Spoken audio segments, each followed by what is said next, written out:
کیا عورت کے لیے جنابت کی حالت میں گھر کے کام کاج کرنا جائز ہیں؟ الحمدللہ والصلاة والسلام علی رسول اللہ۔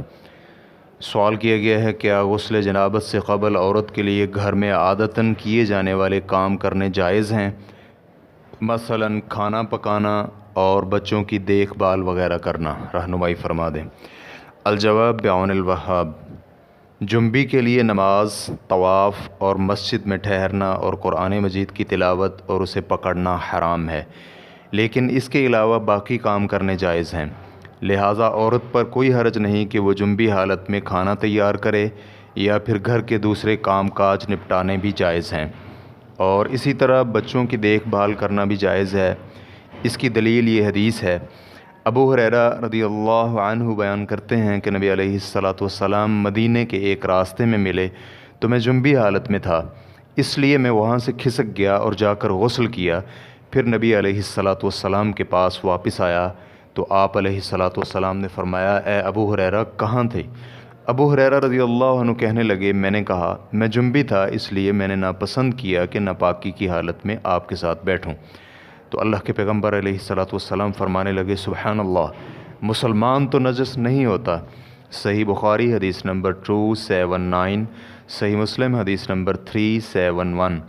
حافظ ابن حجر رحمہ اللہ فتح الباری میں کہتے ہیں، اس کا جواز پایا جاتا ہے کہ غسل جنابت کو اس کے واجب ہونے کے اول وقت میں تاخیر کی جا سکتی ہے، اور اس کا بھی جواز ہے کہ جنبی شخص اپنی ضروریات پوری کر سکتا ہے۔ ریفرنس کے لیے دیکھیے فتح الباری جلد نمبر 1 صفحہ نمبر 391۔ لیکن افضل یہ ہے کہ جنبی شخص کو غسل جنابت میں جلدی کرنی چاہیے کہ کہیں وہ غسل کرنا بھول ہی نہ جائے، اور اگر کھانے پینے اور سونے سے قبل وہ جنابت کی حالت میں وضو کر لے تو یہ بہتر اور افضل ہے، لیکن یہ یاد رہے کہ یہ وضو کرنا واجب نہیں بلکہ یہ ناپاکی میں کمی کے لیے ہے اور وضو کرنا مستحب ہے۔ اس کے بارے میں کچھ احادیث مروی ہیں، سماعت کیجیے۔ سیدہ عائشہ رضی اللہ عنہا بیان کرتی ہیں کہ نبی علیہ السلام اگر جنبی حالت میں کھانا یا سونا چاہتے تو نماز کے وضو کی طرح وضو کر لیتے۔ صحیح مسلم حدیث نمبر 305۔ اسی طرح ابن عمر رضی اللہ عنہما بیان کرتے ہیں کہ عمر بن خطاب رضی اللہ عنہ نے نبی علیہ السلام سے پوچھا کہ ہم میں سے کوئی ایک جنابت کی حالت میں ہی سو سکتا ہے؟ تو نبی علیہ السلام کا فرمان تھا، جب تم میں سے کوئی وضو کر لے تو وہ جنبی حالت میں سو سکتا ہے۔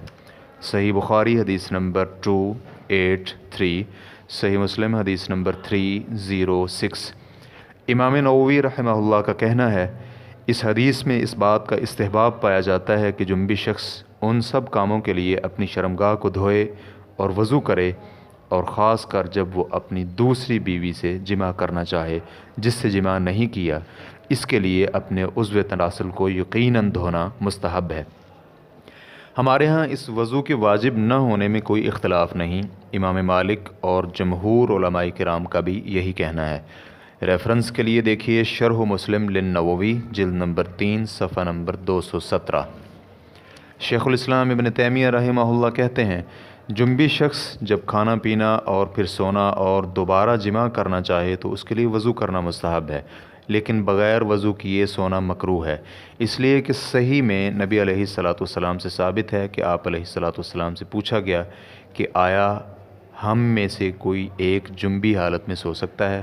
تو رسول اللہ صلی اللہ علیہ وآلہ وسلم کا فرمان تھا، جی ہاں، جب وہ نماز کے لیے وضو کی طرح وضو کر لے تو سو سکتا ہے۔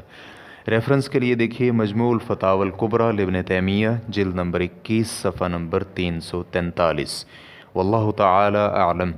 اسلام کیو اے ریکارڈنگز، مؤسسۃ الشیخ محمد صالح المنجد، المملکۃ العربیۃ السعودیہ، فتویٰ نمبر 20847۔ والسلام علیکم ورحمۃ اللہ وبرکاتہ۔